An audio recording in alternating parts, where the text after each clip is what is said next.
Crank up the volume and get ready for real-world bird hunting by listening to the Wingmen Podcast by Eastmans. Now your host, Todd Helms.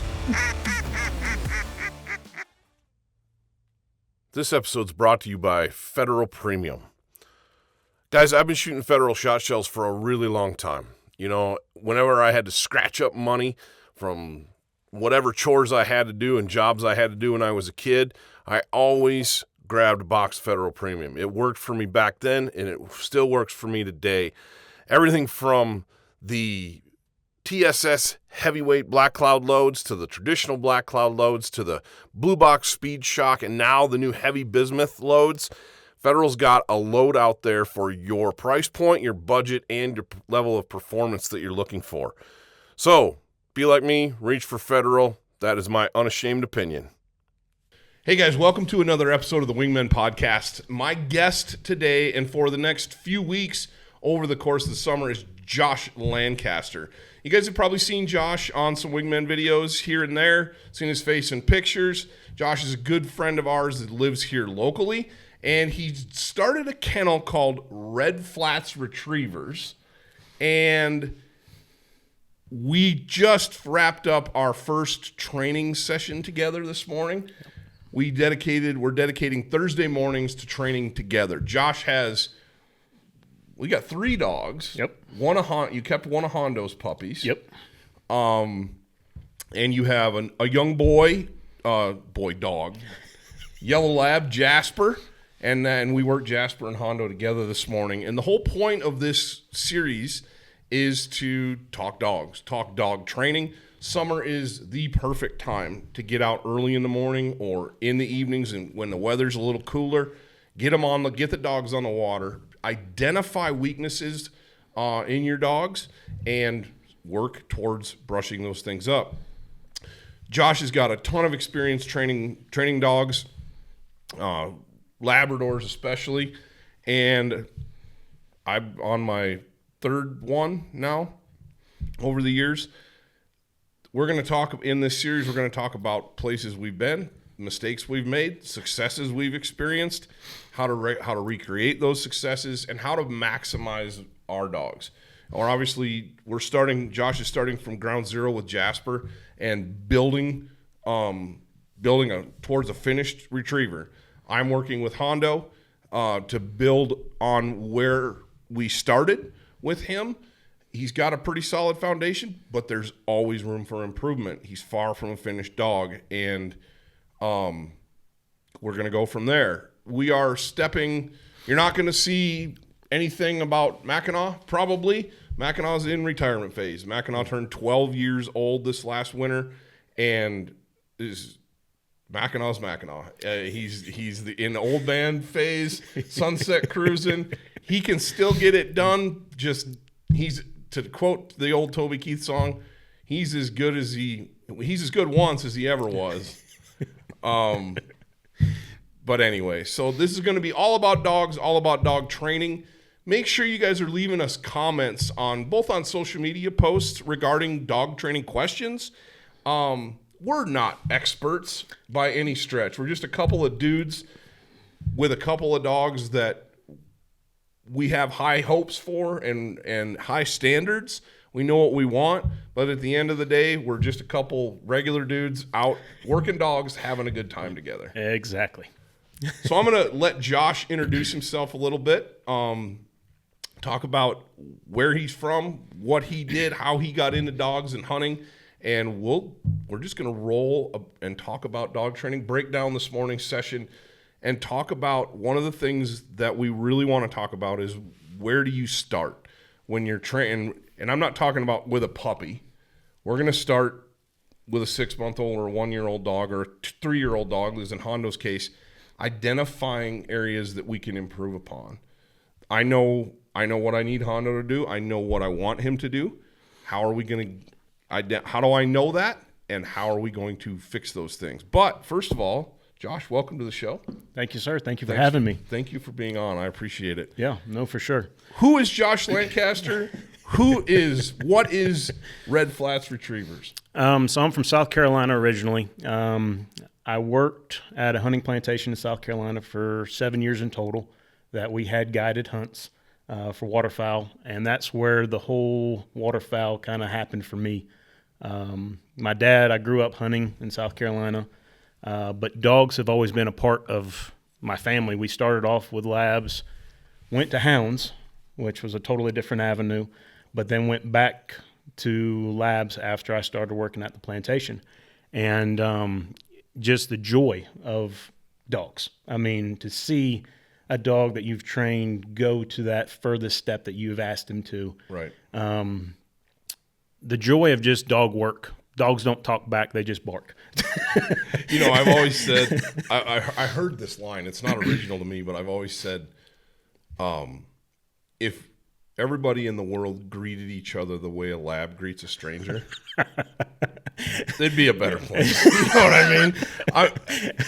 It might get a little awkward licking somebody's knees, but or sniffing a rear end. Yeah, but dogs in general, most dogs are a pleasure to be around. But there's something special about Labradors, man. There are. And I mean, with our lines of British Labs, yes, it's just a different line of breed. Right. I mean, just the smartness, but also the drive level.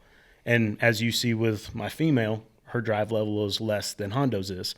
But with Quinn, their puppies, I mean, you want to talk about a solid dog. It has best of both worlds. Absolutely. And that's what, the only reason any trainer or breeder should ever breed a dog is to make the breed better. Right. Not for color, not for this, not for that. It's to make the breed better. Yeah, we have a joke that we pass around in the blind when we're doing stuff. And our third wheel, Tyler, who you guys have seen on Hondo's First Hunt on the YouTube channel. You can go to the Wingmen YouTube channel or the Eastmans Hunting Journal's YouTube channel and watch Hondo's First Hunt.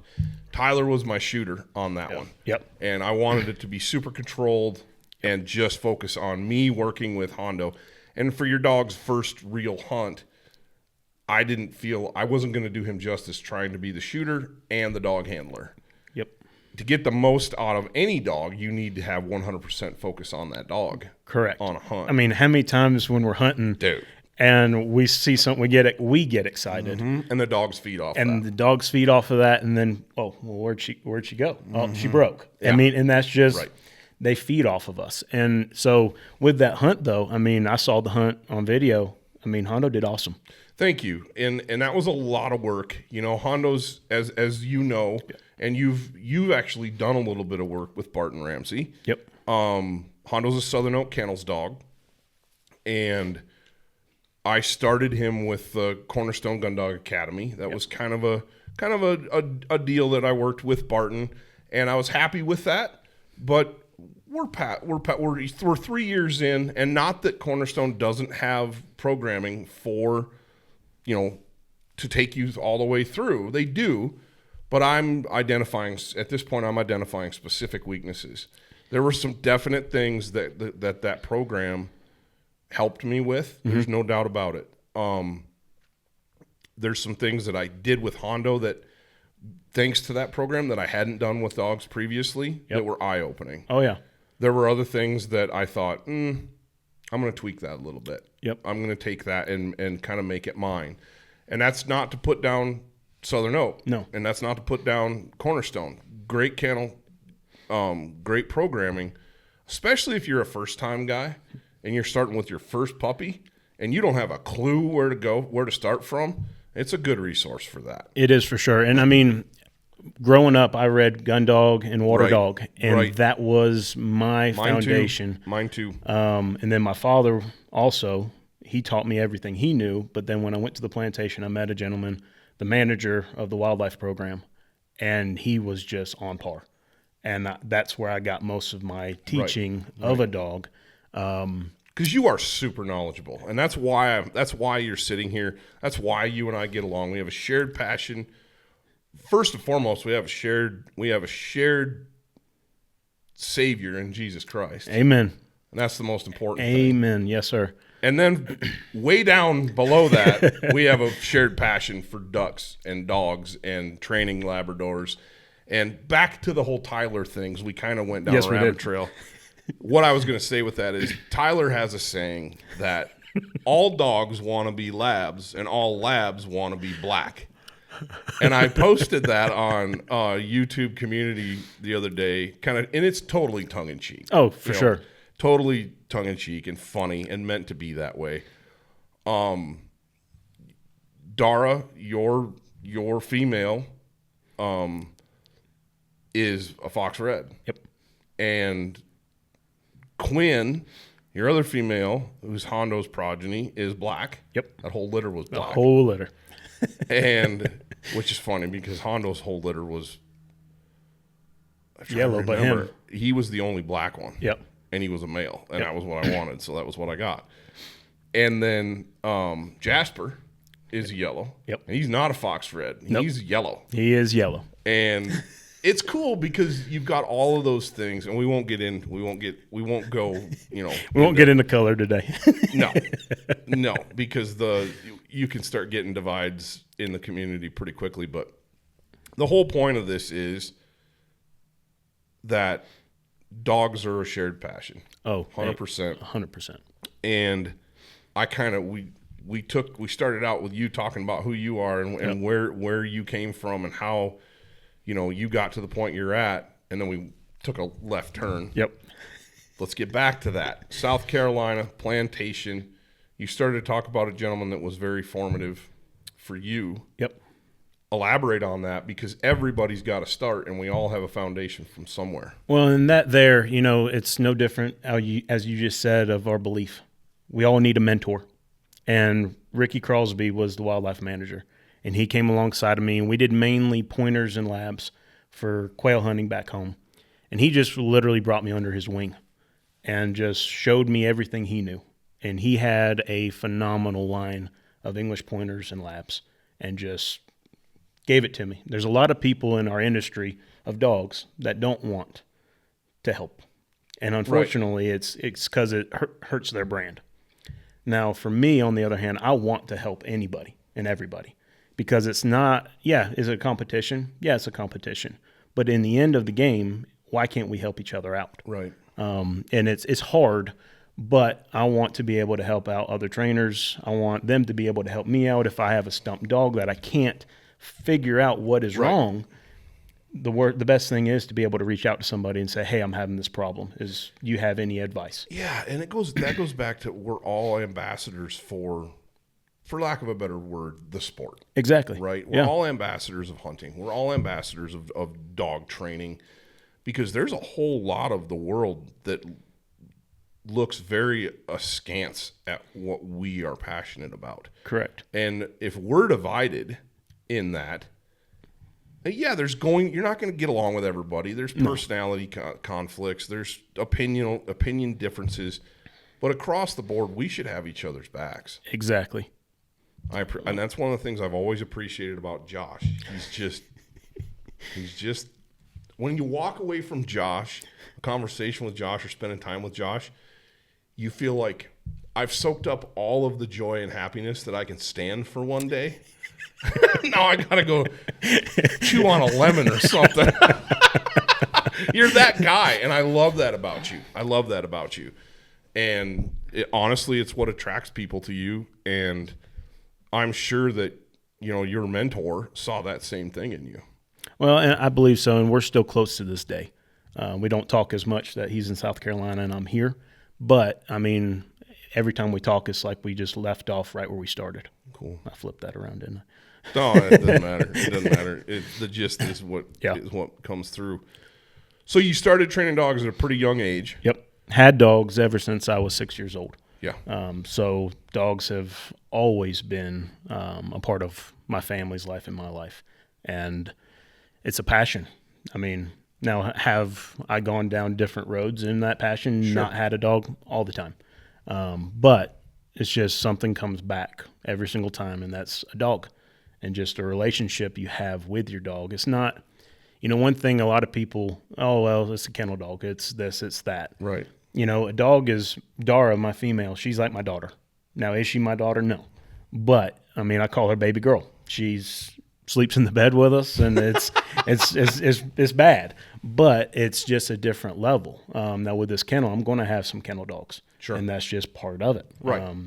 You can't have you can't 15 have them all dogs in the house. No. You know, if you're building this into a brand, you're Yep. building this into a business, and yeah, you've built a really cool facility, and you've got a really nice kennel, and yeah, you're not going to have, like you said, you're not going to have 15 dogs in the house. No, my wife would probably divorce me. Maybe not divorce you, but make you sleep in the chicken coop, in the shop with all the dogs. Yeah, but I mean, you know, it's just the process of it. You know, I want a dog that's good in the house, but also good in the field. Right. And, you know, that has that honor. You know, going back to what we were talking about with Hondo and Jasper this morning, you know, dialing in of what we are wanting out of the dog. The main thing, in my opinion, is obedience. You know, I think that is the foundation upon which all dog training stands. exactly. If you don't have obedience, you got nothing. Nothing. Yeah, exactly. You know, there's people out there, and this is from the past. I've trained a dog. Dog goes to the owner, and he's like, dog won't work. Well, what commands are you using? Are we using the same commands that we've trained? And that's where it gets hard, because when somebody trains a dog, you give the new owner or the owner the commands, he doesn't use them. Right. The dog doesn't understand. Right. In an ideal situation, you know, in where you're training a dog for someone. Yep. If I was that owner, I would want, maybe not every day because life is busy. Yep. But I'd want to be part of that training. I want to be watching what you do, learning right along with the dog. Exactly. Because it's a set of controls. It is. You know, we're out working our two dogs, Jasper and Hondo, together this morning, and we have different commands. We do.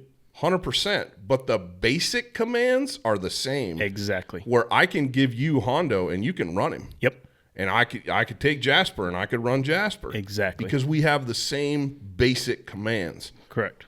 Go into that. What does that look like? Because what we're doing in this first episode of this podcast is you have to identify, to be able to identify weaknesses, you have to have like a framework. Correct. Obedience is the foundation that we're built upon. What does that look like for you? So for me, with obedience, sit, stay, come, hear, and heel is the main focus. You know, if you can't get your dog to sit in the blind, right, he's just all over the place. And that's not safe, not fun. No, it is not. So just sit in general. When I say sit, that dog's supposed to sit. It's not supposed to half sit. You saw Jasper; he half sat one time. And Hondo does the same thing, but not on the ground because he's ready to go. Exactly. And with Hondo and Jasper, I would say their drive level is about the same. It's very similar. I mean, very similar. And that's where the sit. If you don't have that sit, your main base isn't there. So when I get home today, I'm going to be working on Jasper with sit. You know, and that's not just sit down. That's sit and you stay until I make a command. Sit means stay at the same time. Correct. In my house, and I think trainers across the board would agree with that statement. It's the same with place. Correct. Once I tell Hondo to place, no matter where it is, that means sit and stay. Correct. Or down and stay. Those are all part of the same thing. But when you're starting with a puppy, you teach that sit. Where do you go from there? Yep. So after sit, I use stay. So if I place the dog or I tell Jasper to sit, and then I walk out and put bumpers out. The stay for me, I like using stay with an addition to sit. Sure. Just to give more reinforcement. More reinforcement. And that's, and every trainer's different. Yeah. We all have our opinions. We all have our things our niches that we stick with. In the past, I've seen a lot of dogs as puppies, when you sit them, they always break. To give them an additional encouragement of, no, I want you to stay. Right. And that's just a different training model that I do. It's the same thing. And same thing that I do. It probably goes back to those old books. Oh yeah. Oh, big time. Because that was a big thing from that they used in the text. Richard Walters. Yep. And Has dog training progressed from those days? Yeah. We've learned more about dog behavior and all those things and motivation. Yep. There's some things about those books that they're great. They're a great resource. I trained 2 dogs. Yeah. 2 very good dogs on using those books. And it's still kind of the foundation of my training. Exactly. You know, when you talked about taking Jasper home after this, it's your day off today, going home and working on sit. For me, those steadiness and the obedience never ends. Oh no, never ends. You know, I've got my 2 girls have feeding duties, have dog duties. Now they're old enough that's part of their chores. Yep. Ennis feeds and waters and picks up the yard in the mornings. JC does it in the evenings. Yep. And Hondo has both the dogs have dog cots outside. That's Hondo's place. Yep. I had to train the girls that this is constant reinforcement of steadiness. Yep. He has to place, sit, and stay until he is told to eat. Yep. And I have a buddy who's got some family in-laws. Okay. From the People's Republic of California. Oh, okay. And their views on dogs and dog training are very different. And they've been around me with both my dogs, and you and I we're pretty demanding. Yes, we are. And because I want a dog that's well behaved, I want a dog that's steady. I think that equates to a lot of things. Oh yeah. Where we're headed, like big picture stuff. Yep. It's not the same viewpoint. No. And they're like, wow, you're so strict with your dog. Yeah. Strict with my kids too. It's because you have an expectation. Exactly. And that's, me and my dad were talking on the way here, and it's exactly what you're saying. It's expectation of what you want. Previously, before I was here, I did shotgun coaching for kids and all that. And I told the kids, I will take you as far as you are willing to go. Not as far as you're gifted, as you are willing to go. It's no different with a dog. Right. We will take them as far as we are willing to take them because they have the ability. And it's just being trainable. Hey guys, this episode of the Wingmen Podcast is brought to you by High Mountain Seasonings. The folks down at High Mountain Seasonings in Riverton, Wyoming have had my business since before I started working at Eastmans and way before Wingmen was even an idea in my head. I've been making homemade jerky and sausage and you name it, snack and sticks with their kits for a really, really long time. Having the pleasure a couple years ago to go down and take a factory tour and film that and do a duck hunt with one of the guys from the company, Brian Tucker, was a pleasure. They have such a cool operation down there in Riverton, Wyoming, and to think that their product from little old Riverton spreads out all over the country and into Canada is mind-blowing. I know they do business internationally as well, but it's incredible to me. I can go in so many different places, from the local grocery store to any of the big box sporting goods stores, and find that product. I can go in, I can grab a box, I can take it home, and I can, within 48 hours or 72 hours, I can have some of the best goose jerky known to man. I can put that on a plate, and you wouldn't know it's goose. I mean, a lot of guys be like, wow, this is amazing venison jerky. And it's like, hey, thanks. Yeah, you're eating goose. Like, what? This is goose? Thank you, High Mountain Seasonings. It's not just jerky kits, though, that those guys do. They have a whole ton of products. So I would recommend that you go over to highmountainjerky.com and check out the full assortment of products that they've got down there in Riverton, Wyoming. Like I said, Josh is definitely a professional. I am not. And so that's the perspective that I kind of want to get. I'm just the regular guy that's hunting, doing stuff on my own. Josh is the pro, and we want to bounce these types of conversations back and forth and see where and just discuss a bunch of different topics. But the big one for this, and we're talking about those foundational obedience being the most important thing. Yep. Because it all goes from there. You know, you hear lots of sayings. You know, 95% of retrieving issues are obedience issues. Yep. I would agree with that. 100%. You know, we've all been in duck blinds or goose blinds or on upland bird hunts with dogs that have no obedience. They don't listen. They don't mind. No, my dog. It frustrates. It frustrates everybody on the hunt. Yes. Everybody on the hunt. You know, and obviously there's different things that you're going to expect out of a dog. We're talking primarily about retrievers here. Correct. And that means a dog that's going to sit at heel or on a place and perform on command. Correct. Retrieve on command. Take direction on command. One of the things that you and I are working toward with Hondo, because Jasper's a pup. Yep. Is he not? He's barely a year. He's 13 months. Yeah, so he's barely a year old. And he is incredible for that age. I'm pretty pumped. You should be, man. You've done a lot of work with him, and it shows. But that gets back into, you know, with Hondo at 3, there were some things the last year in particular that I noticed some weaknesses in the field. And you were on a couple of those hunts. Yep.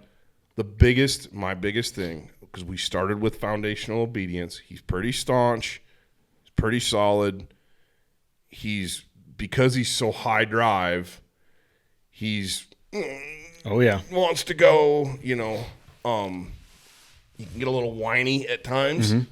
Not bad. I've been in blinds where dogs are barking, you know. Howling, and he just kind of whines. Yep. And it's like after the first couple birds he settles in. I'm like, okay. But one of the biggest thing that I saw and that you and I are working on was in the goose field. Yep. On the river, he's rock solid. Yeah. I mean, I can cast him across the river. We hunt a lot of the same places, so he's familiar with where birds fall. We're also very selective in what we shoot. Yes. So a lot of birds have fallen right in the decoys. It's honestly, it's about as easy as hunting a big fast western river can get. 100%. But you do have birds that sail. You do have cripples. You do have those things. So you got to have some hunt in a dog at the same time, and you got to have some handle on them. Yes. Hondo had a lot of that his first season. It was all river hunting. Yep. I didn't hunt him on dry land at all. And this last year, his second hunting season, I started mixing some dry land stuff. Yeah. A lot of river, but he had that pretty well dialed.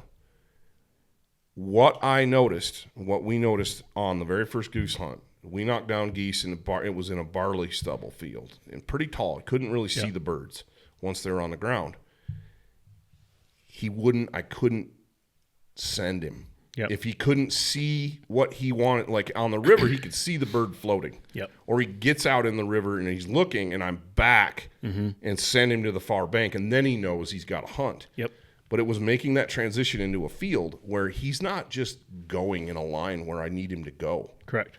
Now, we got there, but it was frustrating. Yep. And you're like, dude, it's okay, man. We'll get there. You know, and I'm like, yeah. So that's what we're working on with him. And you had a specific drill this morning for us. We did some marks with the dogs, just working on marks with the launcher. Yep. Steadiness, the two dogs working together, and they both did really well. There's a little breaking because they're dogs, right? Excitement. Yeah. Yeah, I think Hondo broke twice and Jasper broke once, and it's like back to the obedience part, though. Hondo broke on the very first one. Yep. And I said, no, I want Jasper to get this bird. And I stopped him. Exactly. Brought him back, made him sit at heel, and then he didn't get to retrieve. Jasper got like the first 3. Yep. Because I'm like, you're going to wait. Exactly. And there was another one that when I told him to mark, he broke. Mm-hmm. And I called him back, and I was like, Jasper's bird. Yep. You don't get that bird. If you break, you don't get the bird. Exactly. We're not reinforcing that behavior. And once he settled in, it was like, this is cool. Game on. Yeah. I mean. But you had a specific drill to teach him, to help him learn that when I line him and send him, he's got to just go. Correct. Walk us through how you set that up and why you do it that way. So I call it the ladder drill. I don't know if that's the correct term or not. Probably a million terms for it. Correct. So I do a ladder drill, straight line, not a pile of bumpers, but a bumper every 15, 20 yards. Right. And just drop. And then go, and I don't know if you saw, I raised my hand and dropped. So. And he marked when you did that, because when he was a puppy, I did memory marks with him. Just walk him around the yard at heel, dropping bumpers. Yep. And then I could just line him to each one. Exactly. But again, I'm in the backyard, so it's 20 yards, 30 yards. It's not 200 yards. Correct. So I'm going to back up and we'll start with the puppy. Do it. Puppy phase. Before you got to train this morning, I was there a few minutes before you were, and I did some mark training with Jasper. I had 3 bumpers. You can do 12 if you want to, depending on the level of the dog. But you set them down, stay, and then I walk around him, dropping bumpers. I come back to him. The last bumper I drop, he's on. He's focusing on. Right. So I take him away from that and send him to another one. Mm-hmm. So for me, with Jasper, I'm training him in the first stages of training the mark. Of when I say mark, my hand is going to be pointing over top of his head, in between his eyes, pointing towards what I'm wanting him to go towards. And so I sent him. And he went straight to it. And I've been working on him with it. But what that boils down to is going to where the ladder drill was, which baseball, there's so many different drills. I've sat Hondo on a pitcher's mound on a baseball field. Exactly. And put bumpers at each base. Yep. And then put them out right field, center field, left field. Yep. And done the exact same thing. Yep. The point is to get a dog to cast, correct, to go, correct, away from you. Yes. And so with that being starting for that, I then would go, the next step after mark is whistle train to sit. When that dog hears that whistle, he's supposed to sit and look at me. And that starts at heel. You're heeling a dog, you blow the whistle. I use a horse flag without the flag on it.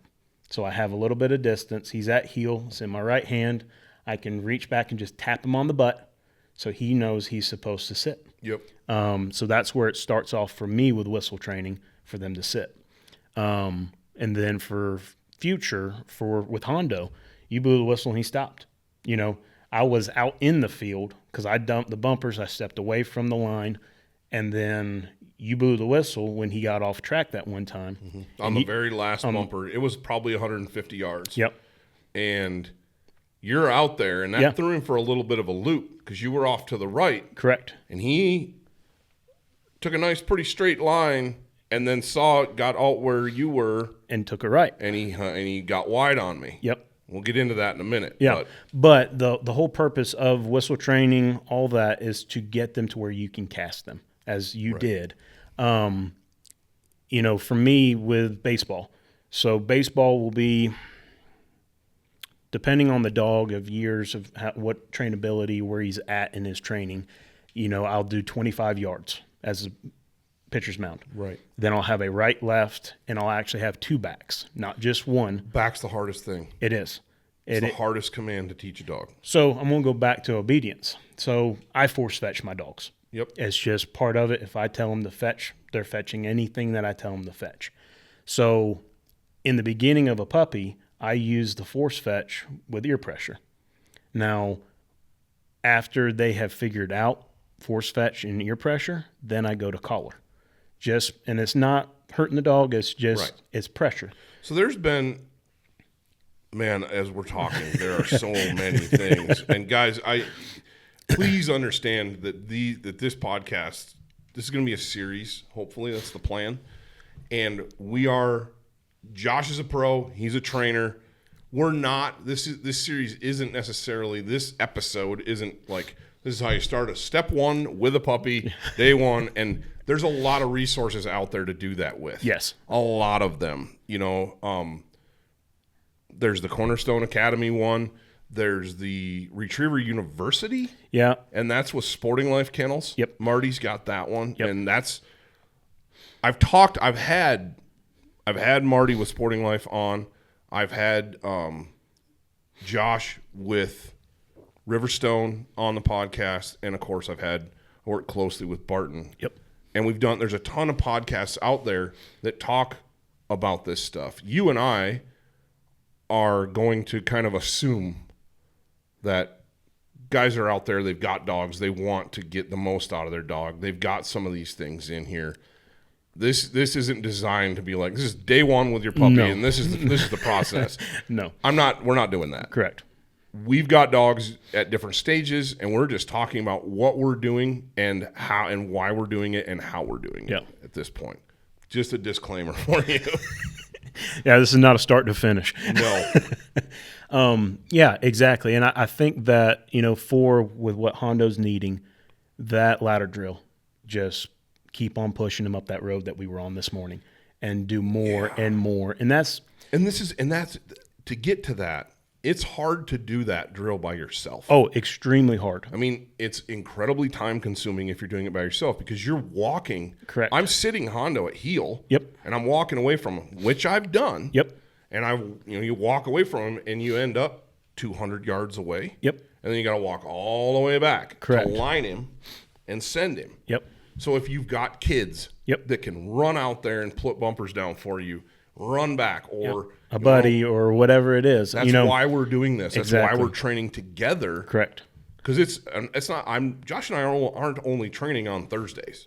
No. He's training Jasper every day. I'm training Hondo, not every day, but multiple days a week here and there and little things. But having the ability to work with a buddy. Yep. Oh, it's huge. Night and day. Just I try to work all the dogs every day. Right. But there's some days that I don't get up in time and it just doesn't happen. Life happens, right. And, the coolest thing about it is the fellowship that we have together. Absolutely. I mean, it's not just about the dogs. It's about us doing life. It extends hunting season. Oh, and hunting. You know what I mean? Hunting exactly. season. We were talking about this time of year, dog training is like just an extension of, it keeps us in that hunting mindset. Yep. I want to be out there. I want to be doing this because it's my passion. It's what I love, right? Exactly. You're the same way. A lot of guys are that way. I don't really golf much anymore. I used to. Yeah. I used to golf a lot. I don't really do that much anymore. Life gets busy. You have to pick and choose. I love to fish. Yep.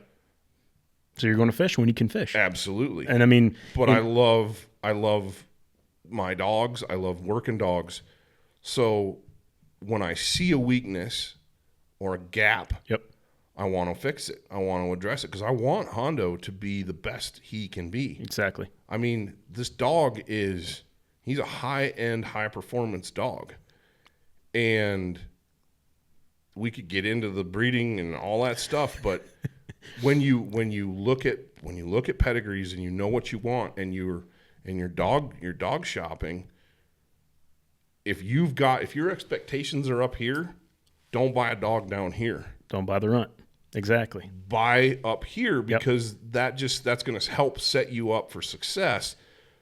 It doesn't automatically mean, I spent this amount of money on this dog. He's got this background, but he might be garbage. Correct. Because you don't work with him. Correct. So that's why we're doing this. That's why we're training, because we want our dogs to be the absolute best they can be. Exactly. So last fall, when we're doing goose hunts and we drop geese are falling out there, and that hunt, that first night in particular, was the first time Hondo hunted geese in a year. Yep. He picks them up on the river all day long. That's different. Yeah. That's easy. Well, picking them up in a field was tough because he couldn't see them. Yep. And once I got him close, he'd smell them. Yep. And it was fine. But just getting him to go away from me and go back in a dry land scenario, it's like it's not something he's used to. So he's like, he's confused. Yep. So building that confidence in him with the ladder drill. Mm-hmm. The first one, he could see it. Yep. Second one, Second one, he could see it. The third one, he couldn't see it. It was far enough away, and there was a little bit of growth in that road, that 2-track. And he you could see some hesitancy in him, and I just back. Yep. And he took off. Yep. And then he got to where I think he smelled it before he saw it, and boom. Yep. And the third one was beyond you. Yep. And I cast him, and by that time, he kind of had it figured out. I got to go. Yeah. And got out there, and that was when he got wide. Yep. And I stopped him and brought him back. I'm not a guy that and this is, man, there's so much stuff we could talk about. I was happy with that. Yeah. End on success. Yes. Right? When you're training, end on success. We did that ladder drill one time. Yep. And he didn't like crush it, but he did it without very much correction. Correct. And I was like, I'm very happy with that. Yeah. Because that's going to equate into, if I keep doing that, Yep. get him we get him out in a goose field next year. And you can send Jasper to the left, and I can send Hondo to the right, and we don't have to get out of the blind or chase cripples. The last goose hunt we did last year, and it's filmed. You guys will see it. It's phenomenal. Was a smash fest of a goose hunt. It was awesome. Yep. Like last day of season, pretty much. It was the last day. Yeah. Yep. We sailed one. Yep. Killed everything, almost everything, right in the decoys. Yep. They were backpedaling, man. It was great. Oh, it was awesome. But we did sail one. Yep. And he went across the road, still on the property that we had the permission to be on. Yep. So same landowner, went across a busy county road. And I remember this, like, should we send the dog? Should we take it? And I'm not going to send, obviously neither one of us are going to send a dog across a busy county road. No. We're going to walk them over there, get them in the same field as the goose. But it was cultivated dirt field. Yep. And the goose is out there, and it died. Mm-hmm. We left it out there for a while, and we're still hunting, and it died, and you could see it over there laying in the field dead. And I said, I'll get Hondo on that because I wanted to. We're reinforcing that go. Exactly. Back. And, man, it was 300 yards. Yeah. It was a ways out there. And I lined him up, just like you said, pointed him, Hondo. And he took about 3 bounds and stopped. Yep. And looked at me, and It infuriates you, doesn't it? Oh, man. He can't read your mind. No. So I'm back, mm-hmm. and he ran about 30 more yards, turned around, looked at me. I'm like, just keep going, dude. Yep. Back. And I think I told him back 3 times, and on the 3rd time, by now he's within 200 yards of the goose. Yep. And he sees it, mm-hmm. and he's like, "Oh." Yep. And it's having success in the field and repetition in the field with your training and on your hunts that builds that confidence and builds that experience. Yep. In that dog. That same hunt, I'll never forget it. The first group of birds that came in, Dara's in a layout blind, mm-hmm. Next to our blind, and the first group, you say cut them. We hop up, boom, boom, boom, boom, boom, boom. I look down, and my dog's gone. She's gone. And, I mean, I'm infuriated. And I had Hondo. Yeah, I had Hondo staked down because, again, it goes back to repetition is what I mean. It's repetition, but dogs are dogs, and they're going to make mistakes, just like we make mistakes. Oh, for sure. But, the reason I say that was her first field hunt also. Right. I mean, no, that was a second hunt to both of us, if I remember right. But, the hardest thing is if you get them out in the field, get them after you've done the obedience, everything, you fine tune is what all of this comes down to. Right. The foundation is there. It is just obedience repetition. Yep. It's just reinforcing all of what you've already taught, but it's repetition. I take Dara out right now, she's going to break. Mm-hmm. She hasn't been hunting since last day of goose season. And it's that repetition. The next flight of birds that came in, I didn't shoot. Yes. I focused on the dog. And that is a good point. Keep going. That is, yes, do we all want to kill birds? Yes, that's part of the reason why we love waterfowl. Absolutely. Upland even. But if you just let the dog get in control and allow the dog to break, I want to kill birds. But my dog broke. I'm going to fix that problem. And there's there's guys out there listening to this going to be like, who cares? I want the dog to get my birds. Yep. My dog's a meat dog. Well, so are mine. Yeah. I don't have the resources or the time to field trial dogs. Correct. If it was just Grace and I, my wife, with no kids, I'd be running a hunt test circuit. Oh yeah. It'd be fun. Oh, I'm hoping to get into that. But I got 3 kids. Yep. We're incredibly busy. I don't have the time or the money to run around the country because we're a long ways from most hunt tests here. The closest club's Casper. Yep. Very long ways. And then I think it's Missoula after that. And there's a couple in Billings, but it's right. Yep. Any way I slice it, I'm 2 hours minimum and that's from a hunt test club. Just driving. That's not home and board or the test. Exactly. I mean, so it's for you guys that have those resources close to you, do it. Yep. It's fun. It's super cool. I don't have that. So getting together and working together, doing training together, even if it's once a week like we're doing, yep, it's a huge benefit. Huge. To our dogs and to us. But back to breaking, Mackinac was, before I understood how important a truly steady dog was. Now, Mac will sit by your side all day long. Yeah. You're not going anywhere. You're not going to run off when you're hunting. But as soon as you stand up to shoot, he's gone. Yep. He is in the water, taken off, and that I will give him one thing. Because I started him on upland birds and pheasants, I didn't do him any favors in that regard. Correct. But I didn't have waterfowl at my disposal in that part of Wyoming. I just had upland birds. That dog, to this day, his eyes are going, but to this day, he marks as good or better than any dog I've ever hunted. He'll watch a bird go down and he'll run right to the exact spot. Yep. Used to. He's an old man now. Oh yeah. He's kind of like, maybe. I'll get to it when I get to it. Pee on 3 things before I get there. And fine. It is what it is. Hay's in the barn. Yep. But with him, I was hunting what we hunt out here with the rivers. I needed that steadiness because there was a couple situations in the past with Mackinac where he'd go, and I'm like, that's not safe. Yeah. I need, where the bird fell, where right around us, you never put a dog in jeopardy. You're looking around going, okay, this is okay here. Yep. But, a bird sails and he's already gone. He's already on it and he's running right into the mouth of danger. Yeah. And I can't stop him. No. I realized that with Mackinac that I didn't have the control that I needed to have over him. Yeah. It's not being mean. No. It's not being a dictator.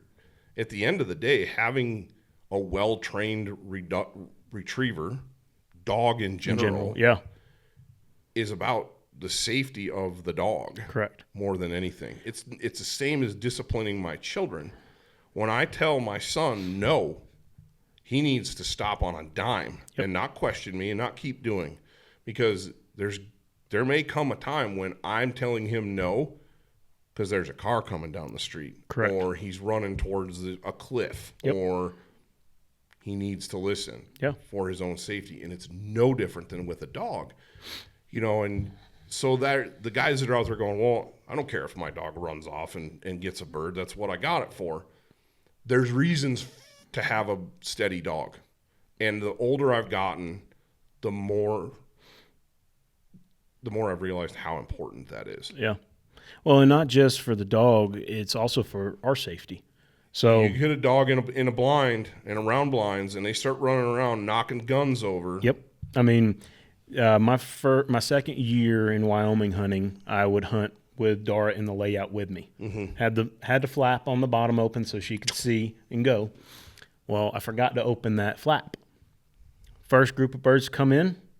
She comes out the bottom into my face as I'm rising up to shoot. Mm-hmm.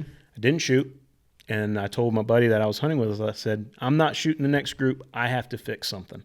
Yes, and that takes us back to addressing behaviors in the moment. Exactly, and then fixing them. So when I didn't shoot on that second group for us when we were hunting, birds got up. I saw her anticipate to run, and I just gave her a vibrate for hello. Yep. You're not listening.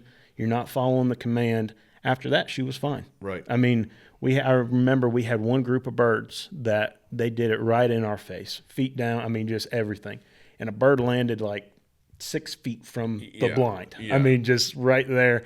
And she is just on it. And I'm just like, don't you do it. Do it. Don't you do it.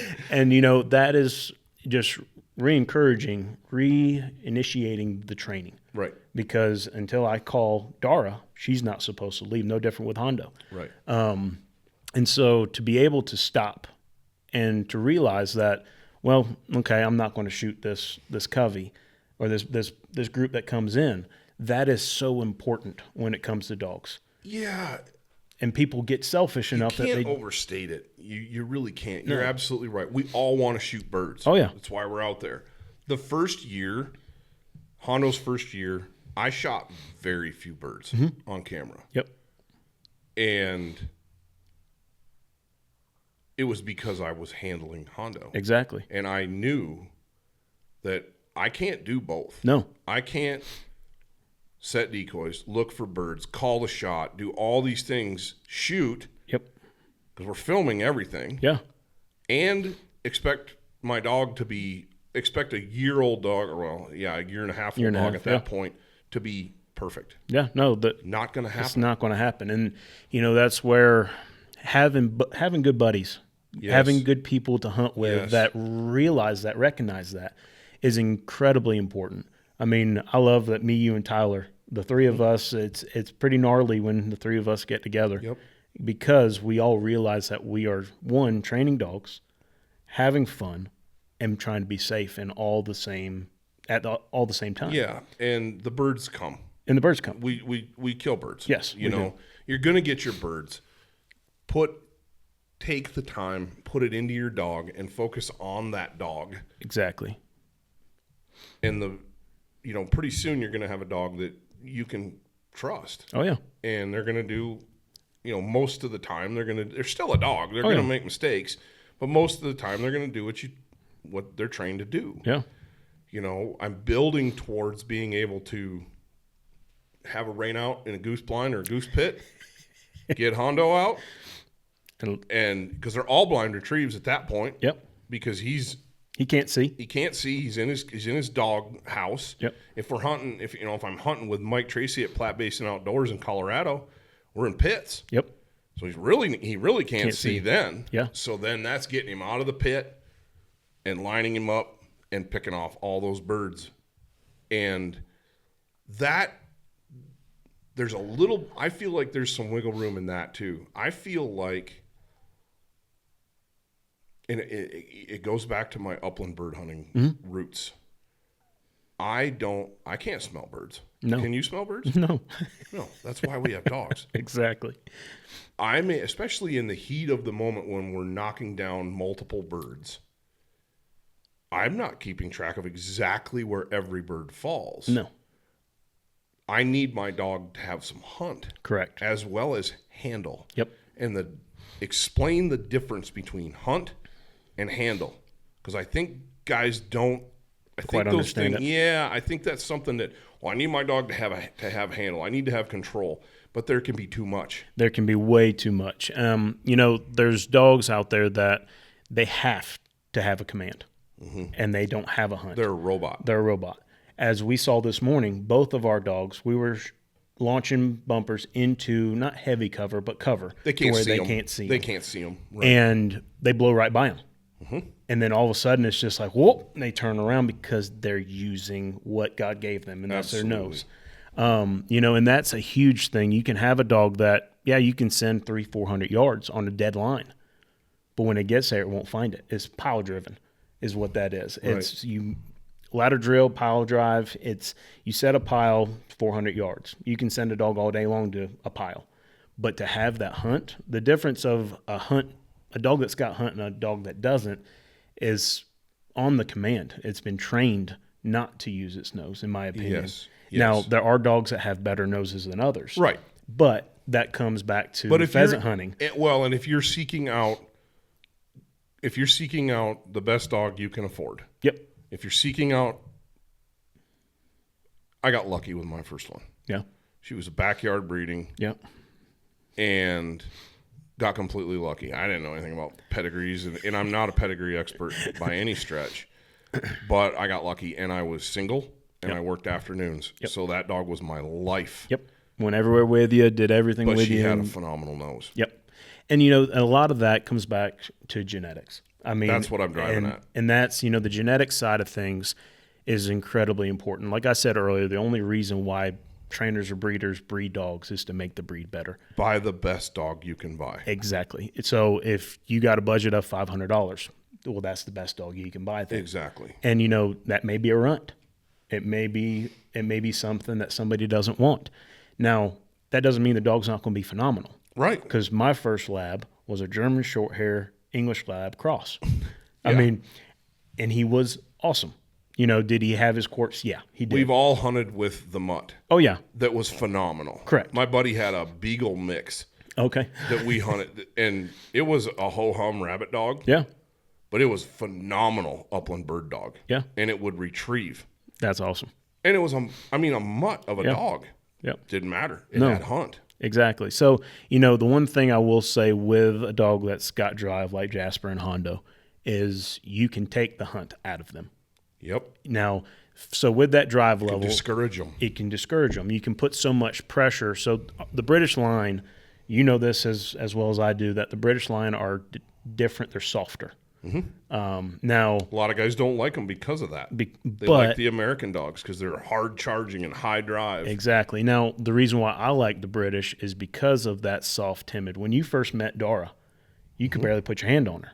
Absolutely. She trusts And me now. she I was at trusts the me. house the other day. She come running right out. Exactly. And so what the British line for me, now we could go hours and hours and hours on lines. Right. And that's just That's another podcast. But it's important for people to know that there are differences. The Americans, the Englishes, the Britishes, then there's the show dog, then there's the field trial dogs. There's so many different things. But the reason why I love the British line is because not just good in the field, they're good in the home. Yep. They have an off switch. I can place the dog, and they're And perfectly that's content. not to say that American dogs don't. Correct. Your guys are going to get up in arms over the, you know what I mean, my dog. Yeah. But overall, those traits that you're talking about, that off switch, that a little more handle. Yep. A little bit more trainable, in my opinion. I think so too. I mean, I think so too. There's plenty of people that are going to argue with that, And that's okay. These are opinions. Correct. These are opinions. This is what works for Josh and what works for me. Yep. Mackinaw's a British dog from Double T British Kennels out of Kansas, and Hondo's a British dog. Yep. I got Mackinaw. I was pretty sure I wanted a British dog. I'd done a bunch of research. I got him, and holy smokes, Yeah. he's been a phenomenal dog. Now, is he as polished as he should have been? No, because I didn't know what I know now. Exactly. And that's the coolest thing. The more dogs people have, Yeah, you get better at it. the It's better raising, you get. It's honestly, it's like raising kids. The first one's an experiment. Yeah. You're like, I don't know, we're doing the best we can. The just gonna second wing it. one, you're getting it dialed. By the third one, yeah, it's almost you're almost on autopilot. Exactly. And, that's where, when I was saying earlier about competition and how I hope that there's people that will come alongside when I have a problem. No different with Yes. you or Tyler. Y'all see something different and Yeah. say, hey, Josh, less pressure. And, that's where it's hard because, one, we're all different. Mm-hmm. We all have our things. Our quirks are everything. No different with kids or anything else. We all have our failures. Mm-hmm. I hate to say that, but that's what it comes down to. We're human. I know I get frustrated when the dog doesn't bring it to heel. Mm-hmm. And then just spits it out. I do too. And it hold.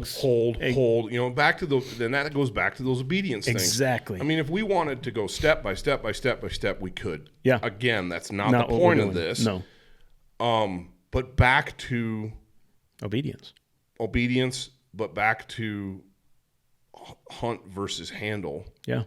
I've seen so many guys with too much handle on a dog. And needing to let the dog hunt. hunt. Yeah. And because I have that upland background, it's always been important for me that the dog finds the bird on its own. My job is to, when they're way off, Redirect them. Because here's the deal. It's one thing when you're doing when you're working with bumpers. That bumper's not going to wander off. No. It's where it fell. Exactly. So that it's pinpointed, right? Yep. And I know where it is, roughly. The ladder drill, the last, and what I'm getting at with this is bumpers don't wander off, birds do. Yep. In hunting scenarios in a real world, that bird, just because it went down hard doesn't mean it's dead. Correct. And it might have wandered off, and your dog has to be able to find it. You might not be able to see it. Yep.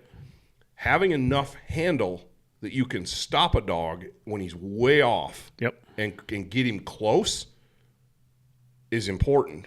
The last bumper, Hondo ran down and he went wide. He went right on me. And I stopped him. Mm-hmm. He didn't stop quite as quick as I wanted him to, but he stopped. Yep. And left over, and he corrected. He cast left, and then from there on, it was him. Yep. He saw it, smelled it, boom, got it, and came back. I was very pleased with that. Oh, man. Very pleased with that. In a field, in a hunt scenario, I think about the one duck blind that we hunt a lot. Yep. Birds fall on the other side of the river in the brush quite often in that blind. And you can't see anything. You can't see them. No. And a lot of times if they do that, they're still alive. Oh, yeah. So they're trying to hide. They're trying to get away. Yep. I need to get Hondo close. Mm-hmm. And then let him hunt. Let him hunt. I can't see that bird. I don't know where that bird is. It may have gone 50 yards after it went down. Yep. I need to let him use his nose. There's times, and Mackinaw's really good at this. Was really good at this. Still pretty good. And Hondo's gotten better.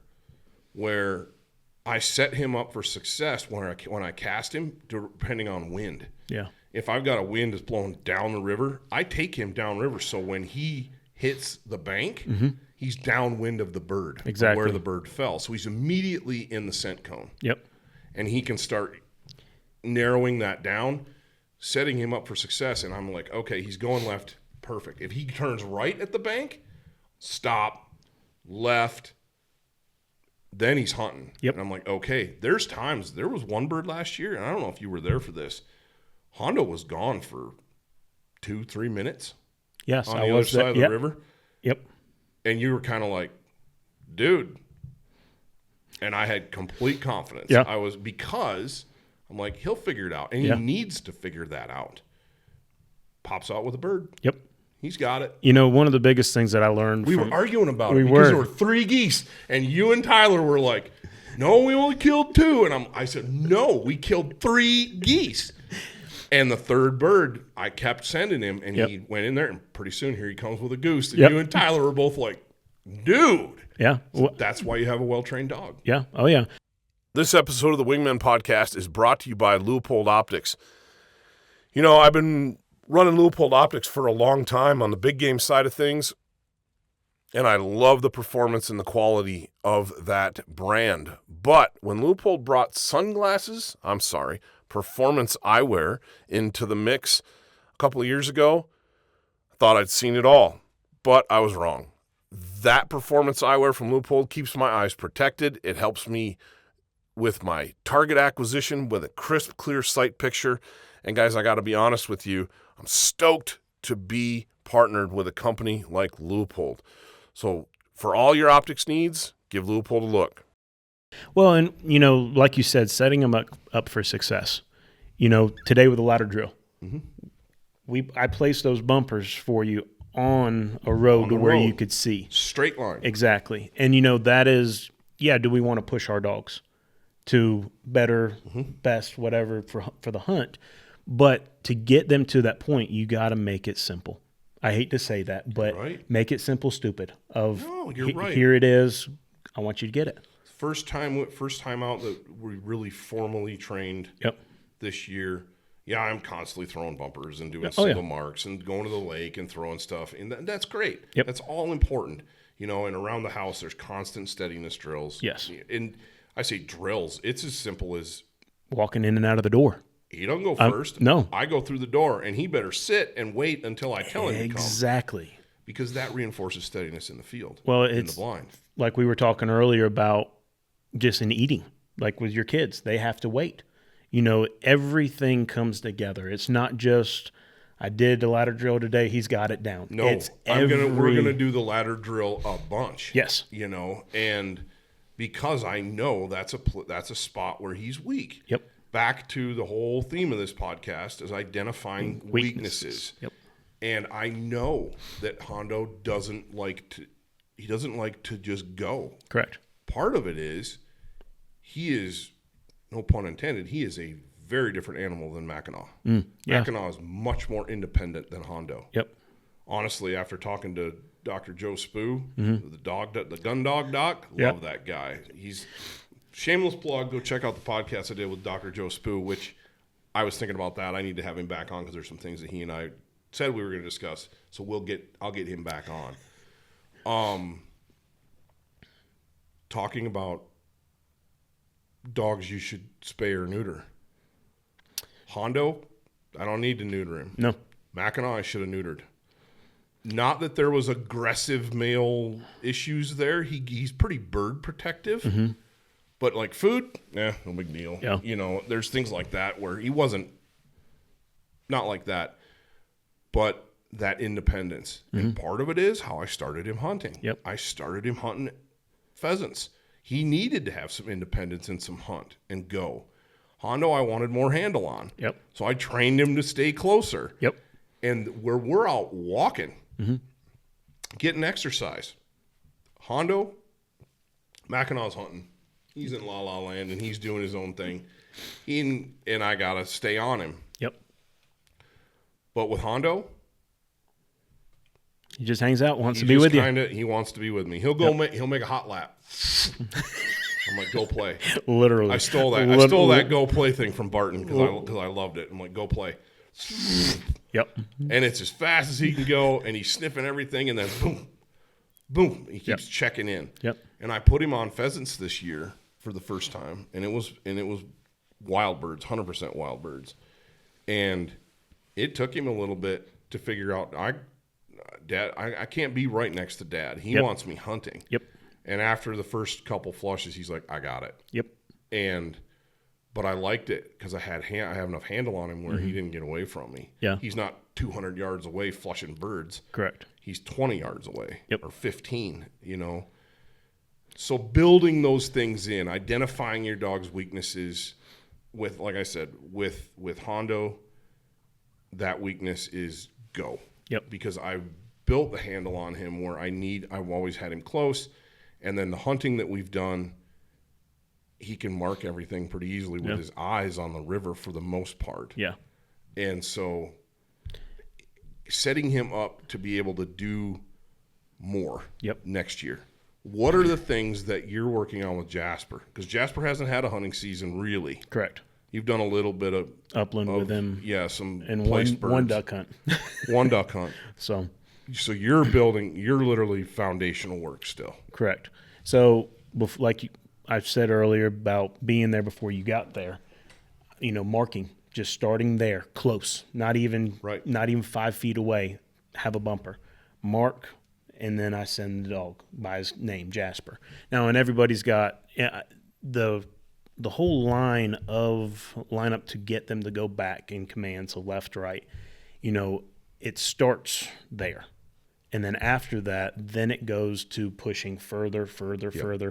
It's no different than in our life. We get to a certain point where we need to be pushed that certain point.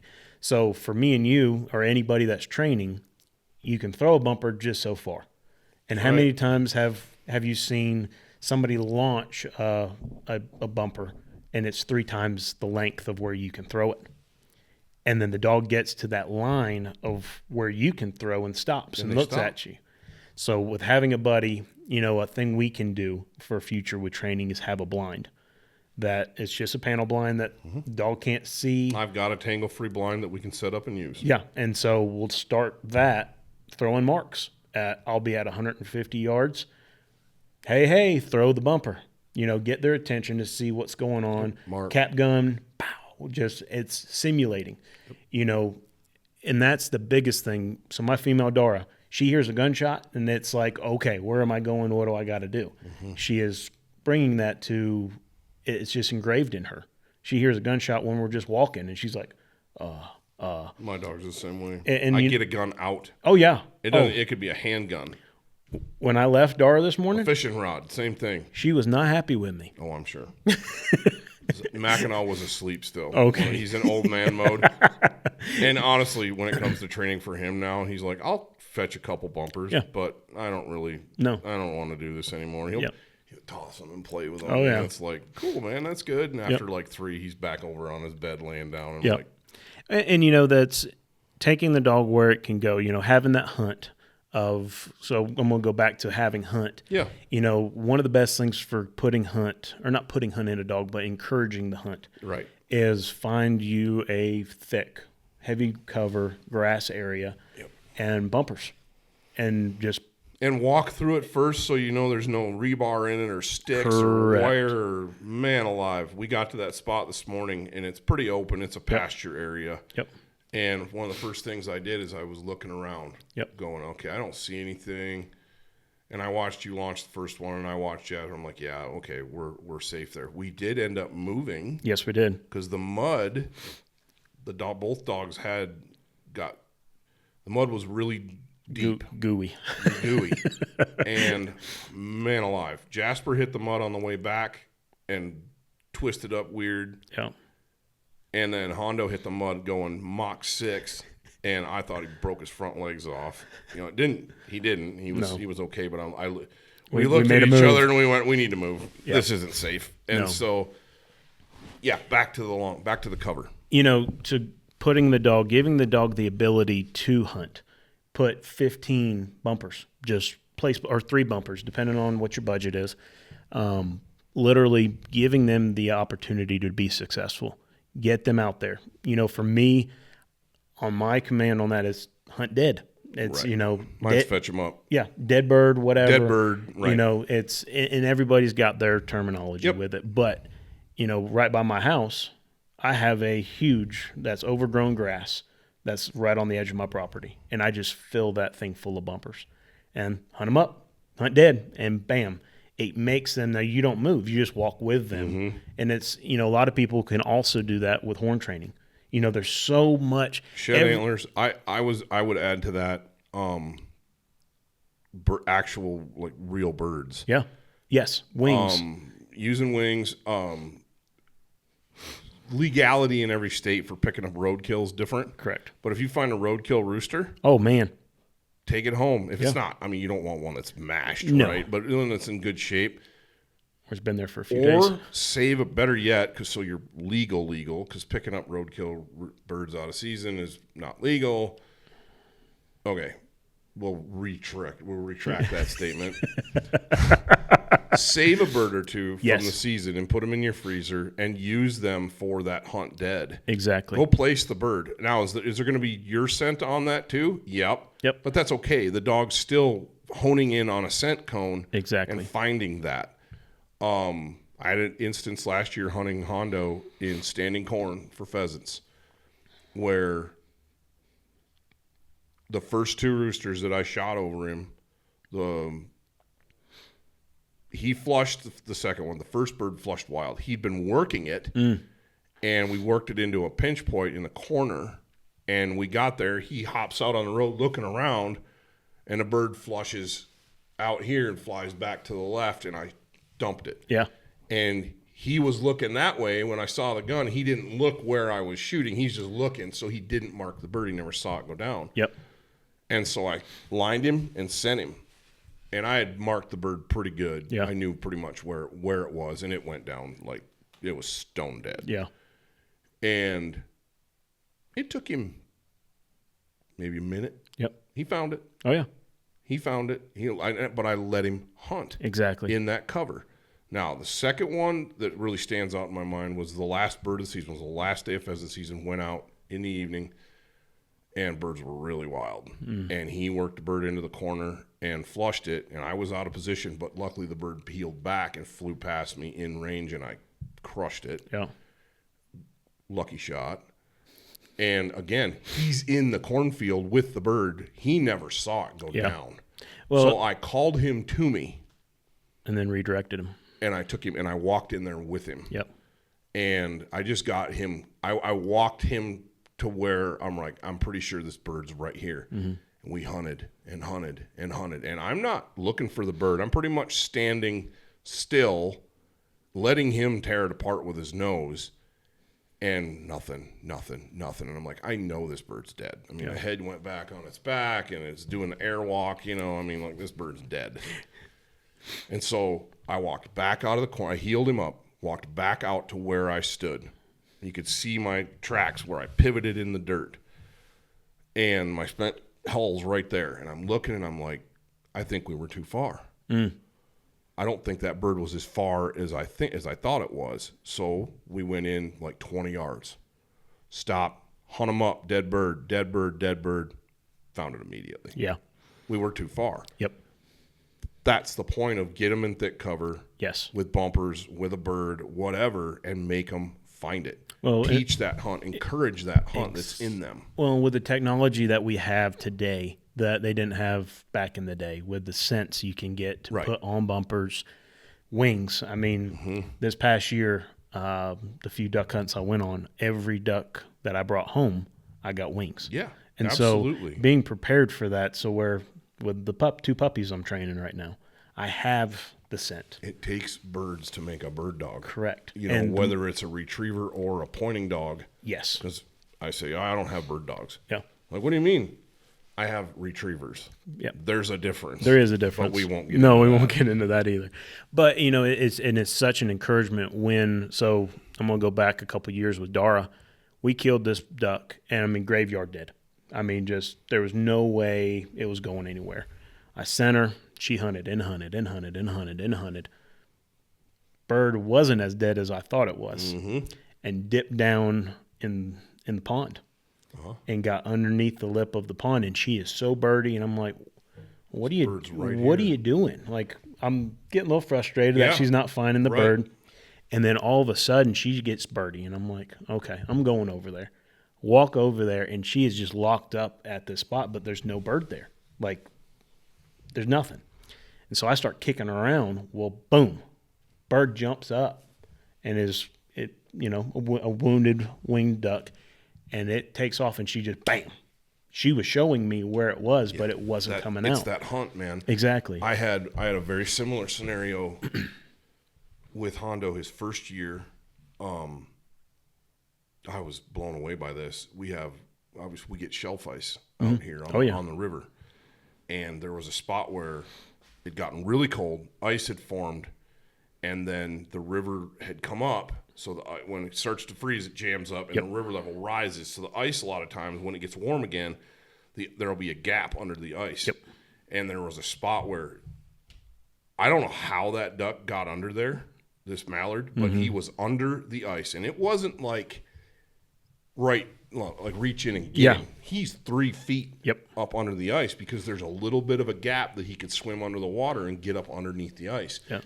And Hondo is literally like back and forth, but he's narrowing down. He's on one spot. Yep. And I think I was with Greg Mayton, actually. And I said, man, Greg, because the bird I thought it was dead. Yeah. Hit the water, and all of a sudden it's gone. Well, it wasn't as dead as I thought. Yep. And I got over there, and that was where his hunt was telling me where that bird was. His nose.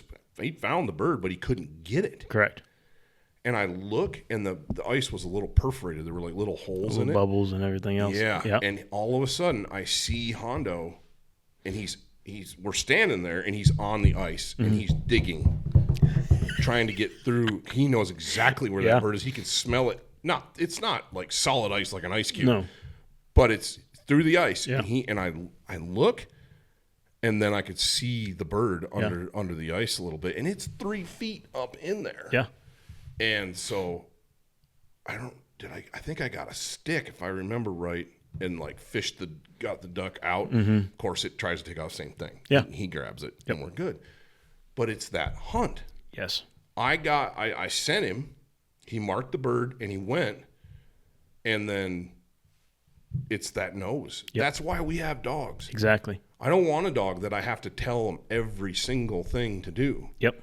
I want a dog that I can control, I have handle on, but is not an automaton. Correct. Literally is going to do its own thing once I get it close. And that's the ladder drill. Yeah. That's all this stuff that we're doing now. I'm not building so much control into Hondo that he can't think for himself. Correct. I'm building tools and handle in him that I can get him to do what I need him to do and then let him do the rest. Yep. Because we're a team, right? Exactly. So that's the whole point of the ladder drill. And we took, holy smokes, we've been all over the place in this podcast. And that's okay, because you and I like hanging out with you, and this is great conversation. And I hope you guys are getting something out of this. I think there's tidbits in here to learn from, you know, whether or not your dog has the same issues that ours have or that mine has. Maybe not. Maybe your dog's not steady. We did talk about some steadiness, and we're going to continue this and talk about different things. This is just kind of an intro to this series, who you are, your experiences, and working together as a team to create the best dogs that we can, for sure. In the future, I'd like this to be question-driven. If you have dog training questions or hunting questions for that matter, leave them in the comments. We're going to have social media posts that go along with these. Leave us questions that you have, and we'll do our best to answer them. We may not have answers for them. Yep. But there's resources out there. There's people that, you know, we could, you know, I don't know the answer to this. Josh, what do you think? Well, I'm not really sure, but, you know, so-and-so, and we might be able to help you that way. But we want this little series over the next few weeks to be question and answer driven. Because there's only so much that two dudes can. Maybe we'll get Tyler in here and get his perspective too. He's cowboying all summer long, playing cowboy. So it'll be the trifecta. I'm teasing. Anyway, that's the whole point of this: is to make us better, to make our dogs better, to make you better and your dogs better, and to have fun while we're doing it. Yeah. That's the big thing. You know, if I didn't like working dogs and having them around, I wouldn't have them. No. You know, it's like, no, this is who I am, who you are. Oh, yeah. You know, you go to your house and the dogs come boiling out, and it's like, that's just, I wouldn't have it any other way. Yeah. So anyway, guys, leave us your questions. Leave us, you know, what else do you want to hear? We'll talk about just about anything. You know, I think we need to have a conversation about e-collars. Yep. I know that, and we're not going to get off in the weeds on this right now because it's for another episode, but I know my perspective on e-collars has changed 180 degrees. Yep. I used to be anti-e-collar, no way, never put one on my dog, and that's changed. Yeah. And we can talk about why that's changed and the pros and cons to it. Pros and cons. Because there are pros and cons. Yes. There's definitely, but that's another episode for another time, another conversation for another time. And that one's a hot button. It is. And it is. Literally a hot button. Literally, yeah. So we'll get into that maybe next time. But we're going to continue training on Thursday mornings together. I'm excited to watch Jasper progress, man. He's such a cool dog. I'm pumped. You should be. I am extremely pumped to see where his potential can go. I think the sky's the limit with him. I do too. Yep. So where did you end? Where is he out of? He's out of Virginia. The breeder that I got Jasper out of is no more. He's not breeding anymore. Okay. This was his last litter. So his kennel's gone and all. But a friend of mine in Virginia, let's see, Lady Oak Kennels in Dimwitty, Virginia. Sarah Kello is where I basically got Jasper from. Okay. But she is still up and running. And she runs British Labs. Phenomenal dogs, phenomenal bloodlines. Right. Right. Well, Josh has, I'll make sure that in the description for this, we've got your contact information. Yep. And you can get a hold of Josh if you're looking for a dog. He's got, I think you're trying to see today if Dara's pregnant, right? Yep. I'm 99.9% sure she is. Yeah. But we'll have a litter mid-July. And who's the stud on that? The stud is Butch. He's imported from Scotland. A gentleman out here, Greg Carlisle, I believe his last name is just Carlisle. He has a phenomenal stud. And so we bred them, and we'll have puppies hopefully mid-July. Cool. And, yeah. It's awesome. Excited. Awesome. Yeah. Lots of opportunity out there to get yourself a great dog. Again, buy the best dog you can buy. Do your research. Talk to lots of breeders. Get to know people in your area. Out here, it's kind of tough. Yes. I traveled all the way to Mississippi to Southern Oak Kennels to get Hondo.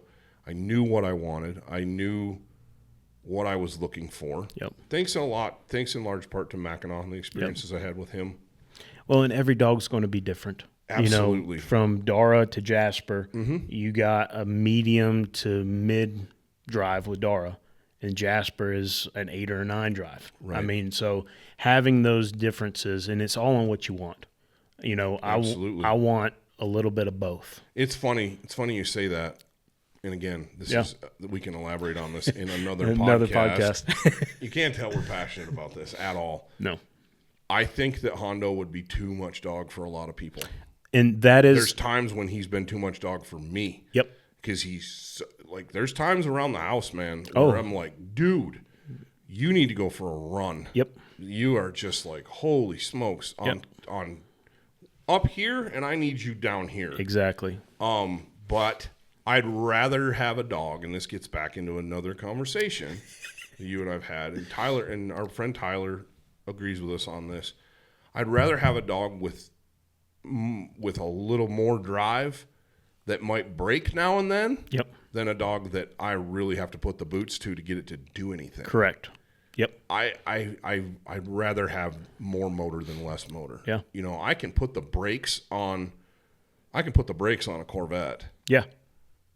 I can only push a Toyota Camry so fast. Exactly. You know what I mean? Yep. So, but we can get into that at another time too, because we're running right about where I want to be for this episode, which is perfect. Dude, it's been a good time. No, thank you so much for having me. I really appreciate this. You guys looking for a dog, get a hold of Josh. Red Flats Retrievers, your website you're working on, social media you're working on. You're just getting started with all this. Correct. And so be patient with him, but you should have a litter upcoming. Yep. So if you guys have any interest in what are going to be phenomenal dogs, 100%, get a hold of Josh, get a hold of me. I can put you in touch with him. However, and guys, make sure that you're leaving us your questions in the comments on this podcast or on social media. I did a little post on Instagram and Facebook this morning. There's a reel. Leave us questions on there. Next week, we'll answer your questions. So, thanks for joining us. And until next time, guys, we'll see you in the field.